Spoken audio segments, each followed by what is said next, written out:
In the arts, it is always considered a good thing to be avant-garde.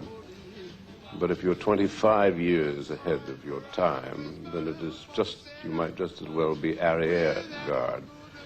I usually run 20 to 25 to 30 years ahead. In the case of Messiah, which was written 26 years ago, I saw a world religion based upon a charismatic leader who was a master of television, a great performer. And he was able to convince people that not only was he the new Messiah and had a new religion, but it was essentially a death cult. He could persuade people to kill themselves in a very orderly, very comfortable way. They had sort of retreats where you would go and you would be killed chemically, and it was, he said, since death is nothing and nothing is no thing, how can death be bad? And this was done long before overpopulation was a problem. Suddenly I'm faced in the United States with the extraordinary Mr. Jim Jones of Guyana fame, who persuaded 900 people to kill themselves. And I remember when Messiah was first published, it's always had some success with the students, the underground, saying, well, you can't. How can you get people to believe that there's some charismatic religious leader can persuade people to kill themselves? And then suddenly, 26 years after I wrote the book, Mr. Jones proves that you can get people to kill themselves. And after all, in a sense, what is it that national leaders do when they get people to kill themselves in a war? If I am avant-garde as usual, 25 years from now, the world will come to an end on the 3rd of April. Since as I get older, I seem to be more and more arrière-garde, so it could happen next April. I envisaged a figure, again, sort of a religious leader, but a former GI from Vietnam, who is holed up in Nepal, in Kathmandu, in the drug business, as so many of our GIs from Vietnam who were enterprising did get into the drug business. And suddenly, for reasons that you only see in the book ultimately, he says, I am Kalki. I am the 9th incarnation of the god Vishnu. Rather, he's the 10th. The 9th is the Buddha. He is the 10th.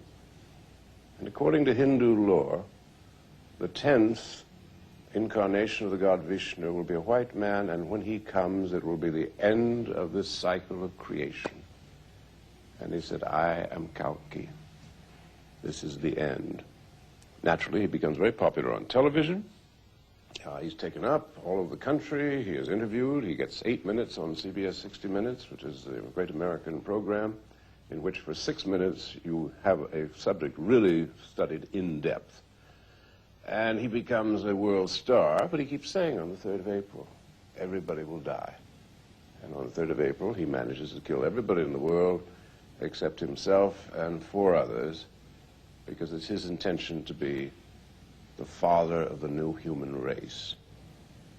What happens after that is like a mystery story, which I will not divulge.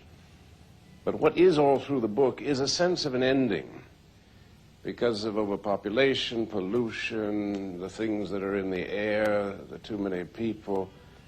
And it's a gesture that a man suddenly says, this is enough. Let us begin again.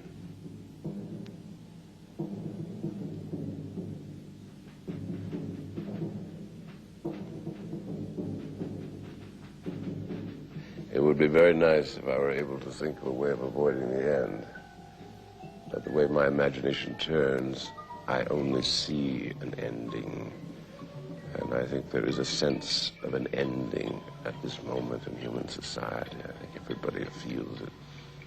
I notice when I go around America that the young people, and it's the same, it's true in Europe, they don't know who they are. Jim gets up in the morning and says, am I going to be Jim today or am I going to be Joe? Will I be George? Will I be Mick Jagger? Shall I play Bob Dylan? You know, there's no sense of who they are. There's a terrible sense of human irrelevance in the world today.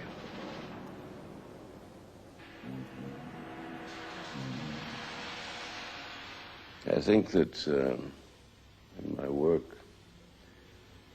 there seems to be, as I look back on over 1/3 of a century as a writer, there's a great deal about ending, a great deal about death. And I think in a way that death is the most interesting of subjects. As Albert Camus said that the only important theme is suicide. Well, I will never commit suicide, I don't think, and I do my best not to commit murder, although occasionally I have those impulses. But ultimately it is how you live in time. Time is what literature is about. And time must have a stop. And what is the stop? The stop is death.